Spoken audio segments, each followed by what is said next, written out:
U Dioklecijanovim podrumima večera su se mnogi Splićani vratili u djetinjstvo. U tome im je pomogao naš višestruko nagrađivani akademski kipar Hrvoje Dumančić, poznati kao autor glavnog postava Muzeja Sinjske alke, koji je nakon prošlogodišnje zagrebačke izložbe ponovo evocirao svoje zaboravljene emocije.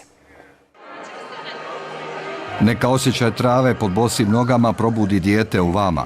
Jasna je to poruka umjetnika znatiženim Splićanima koji su pohodili Dioklecijanove podrume da bi doživjeli sada već prepoznatljivi rad Hrvoja Dumančića.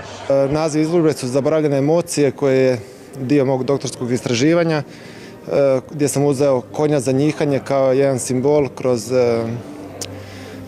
kolektivno pamćenje, kroz antropološki gledano jedan simbol koji je za mene dosta bitan. Ovo je jedna prostorna ambijentalna instalacija, znači ključ, naglasak je na doživljaju, povratak tih zaboravljenih emocija, da se nekako oslobodimo nekih okvira, skinemo svoju obuću, zakoračimo bosonogi na travu i vidimo što će to u nama ponuditi i pobuditi. Bijeli je konj ukinuo granice u Dioklecijanovim podrumima, riješio se formalnosti i normi, omogućio slobodniju i opušteniju atmosferu.